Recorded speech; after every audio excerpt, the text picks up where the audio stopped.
नमस्ते दोस्तों। तो अब हम करने वाले हैं इंग्लिश वोकैबुलरी की क्लास 4th, जिसमें हम ईडियम पढ़ रहे थे और हमने 50 से ज़्यादा ईडियम पढ़ चुके हैं।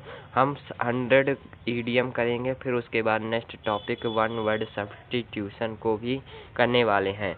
तो इस चैनल को सब्सक्राइब, वीडियो को लाइक ज़रूर कर दीजिएगा। चलिए स्टार्ट करते हैं।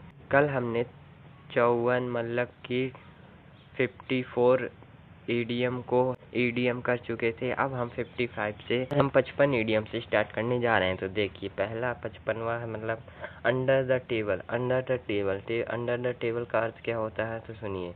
जब आप कोई सरकारी कर्मचारी होता है, वो जल्दी काम नहीं करता, जब उसे टेबल के अंदर से पैसा देते तब वो काम करता। ठीक है, करता कि नहीं?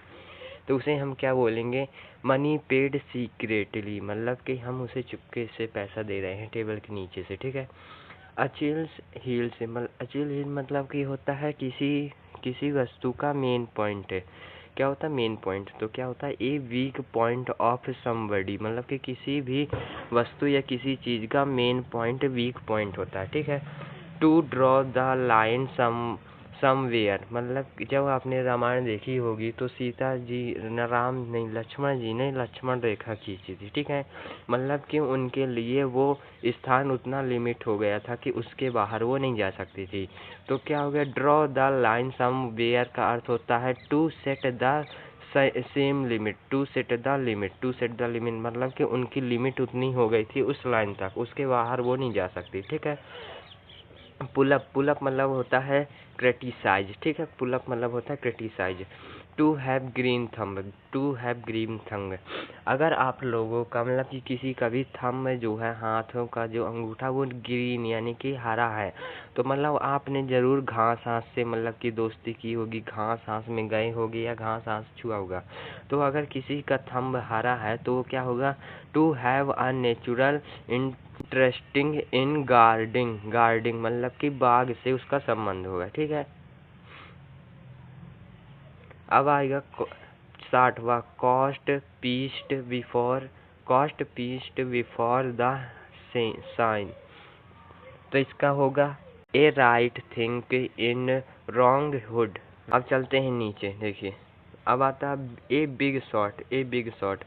बिग शॉट का मतलब आप जानते होंगे सबसे बड़ा शॉट। और सबसे बड़ा शॉट जो मारता है, जैसे रोहित शर्मा, सचिन तेंदुलकर, तो हमारे लिए क्या बन जाते हैं? वो एक इम्पॉर्टेंट पर्सन बन जाते कि नहीं, है ना? देखिए, अब 62, add to fuel to fire. ये कहावत आपने सुनी होगी कि जलती हुई आग में और घी डालना, मतलब कि किसी की लड़ाई चल रही है उसमें और आप लोग उस लड़ाई को बढ़ा रहे हैं। ठीक है ना? तो क्या होगा? Add to fuel to fire. तो इसका क्या होगा? To make the matter worse, मतलब कि मैटर को बढ़ाना, to make the matter worse. ठीक है। अब आएगा afraid of shadow afraid of one's own shadow. तो इसका होगा वेरी नर्वस होगा। ठीक है ना? Very nervous. नेक्स्ट है all the ducks in a row. एक नहीं, जो डक्स हैं और रो में मतलब कि एक पंक्ति में खड़े हैं, तो क्या होगा? In a perfect order. पंक्ति में खड़े हैं एक के बाद एक, तो क्या होगा? In a perfect order. All Greek का मतलब सभी ग्रीक। आप लोगों को इंग्लिश भाषा तो आती नहीं है, ग्रीक भाषा कहाँ से आएगी? ठीक है। तो क्या बोलेंगे? इन comprehensible and afternoon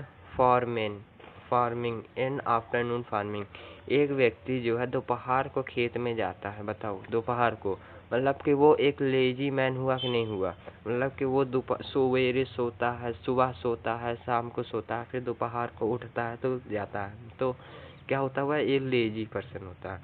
A axe to grind axe to grind, तो इसका होगा a selfish person. A axe to grind होगा। ए एक्स टू ग्रीव का मतलब होता है a selfish person. A iron will, किसी की इच्छा लोहे की तरह स्ट्रांग है, तो क्या होगी? A strong will. ठीक है। क्या होगी? A strong will. अब आता है अपना last, ants to your pants. आपके पैंट में एक चींटी घुस जाए तो आप क्या करेंगे? रेस्टली, मतलब कि रेस्टलेस हो जाएंगे, आप रेस्ट से लेस हो जाएंगे। ठीक है, तो फ्रेंड्स ये थी हमारी ईडीएम की क्लास, जिसमें हमने आज 16 से ज़्यादा ईडीएम को पढ़ चुके हैं। हम ईडीएम 100 ईडीएम को करने 100 ईडीएम करेंगे, और 100 ईडीएम करने के बाद हम लोगों का टॉपिक स्टार्ट होगा वन वर्ड सब्स्टिट्यूशन। ठीक है, और फिर इसी तरह हमारी चेन चलती रहेगी। तो वीडियो को लाइक, चैनल को सब्सक्राइब करना ना भूलें। मिलते हैं नेक्स्ट